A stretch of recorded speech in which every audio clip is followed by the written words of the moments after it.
Reading for day 135 with 2 Samuel 13 through 15. Now Absalom, David's son, had a beautiful sister whose name was Tamar. And after a time, Amnon, David's son, loved her. And Amnon was so tortured that he made himself ill because of his sister Tamar, for she was a virgin, and it seemed impossible to Amnon to do anything to her. But Amnon had a friend whose name was Jonadab, the son of Shimeah, David's brother. And Jonadab was a very crafty man. And he said to him, O son of the king, why are you so haggard morning after morning? Will you not tell me? Amnon said to him, I love Tamar, my brother Absalom's sister. Jonadab said to him, Lie down on your bed and pretend to be ill. And when your father comes to see you, say to him, Let my sister Tamar come and give me bread to eat, and prepare the food in my sight, so that I may see it and eat of it from her hand. So Amnon lay down and pretended to be ill. And when the king came to see him, Amnon said to the king, Please let my sister Tamar come and make a couple cakes in my sight, that I may eat from her hand. Then David sent home to Tamar, saying, Go to your brother Amnon's house and prepare food for him. So Tamar went to her brother Amnon's house, where he was laying down, and she took dough and kneaded it and made cakes in his sight, and baked cakes. And she took the pan and emptied it out before him, but he refused to eat. And Amnon said, Send out everyone from me. So everyone went out from him. Then Amnon said to Tamar, Bring the food into the chamber, that I may eat from your hand. And Tamar took the cakes she had made and brought them into the chamber to Amnon, her brother. But when she brought them near him to eat, he took hold of her and said to her, Come, lie with me, my sister. She answered him, No, my brother, do not violate me, for such a thing is not to be done in Israel. Do not do this outrageous thing. As for me, where could I carry my shame? And as for you, you would be one of the outrageous fools in Israel. Now therefore, please speak to the king, for he will not withhold me from you. But he would not listen to her, and being stronger than she, he violated her and lay with her. Then Amnon hated her with a very great hatred, so that the hatred which he hated her was greater than the love which he had loved her. And Amnon said to her, Get up, go. But she said to him, No, my brother, for this is wrong, in sending me away is greater than the other that you did to me. But he would not listen to her. He called the young man who served him and said, Put this woman out of my presence and bolt the door after her. Now she was wearing a long robe with sleeves, for thus were the virgin daughters of the king dressed. So his servant put her out and bolted the door after her. And Tamar put ashes on her head, and tore the long robe that she wore.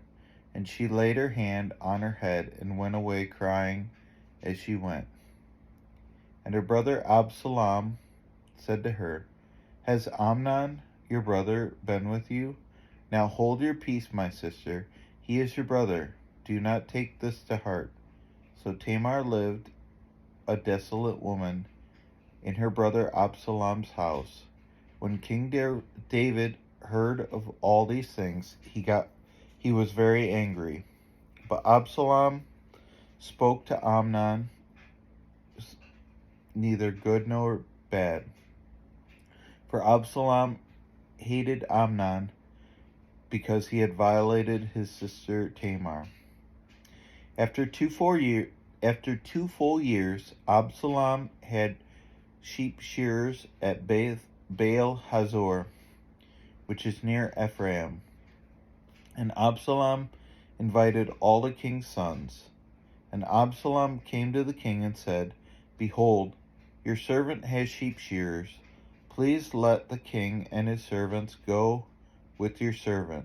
But the king said to Absalom, No, my son, let us not all go, lest we be burdensome to you. He pressed him, but he would not go, but gave him his blessing. Then Absalom said, If not, please let my brother Amnon go with us. And the king said to him, Why should he go with you? But Absalom pressed him until he let Amnon and all the king's sons go with him. Then Absalom commanded his servants, Mark when Amnon's heart is merry with wine. And when I say to you, Strike Amnon, then kill him. Do not fear, I have not commanded you. Do not fear, have I not commanded you? Be courageous and be valiant. So the servants of Absalom did to Amnon as Absalom had commanded.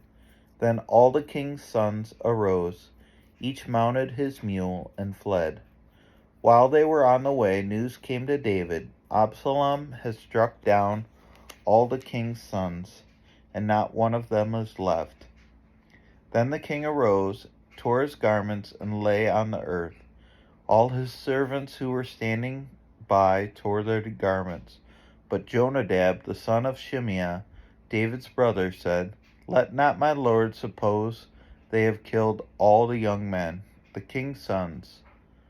For Amnon alone is dead. For by the command of Absalom, this has been determined from the day he violated his sister Tamar.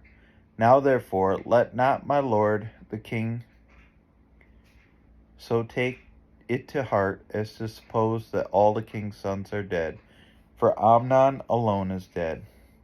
But Absalom fled, and the young man who kept watch lifted up his eyes and looked, and behold, many people were coming from the road behind him, by the side of the mountain. And Jonadab said to the king, Behold, the king's sons have come, as your servant said. So it has come about.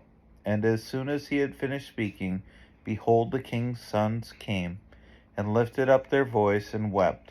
And the king also and all his servants wept very bitterly. But Absalom fled and went to Talmai, the son of Ammihud, king of Geshur. And David mourned for his son day after day. So Absalom fled and went to Geshur, and was there 3 years. And the spirit of the king longed to go out to Absalom, because he was comforted by Amnon, since he was dead.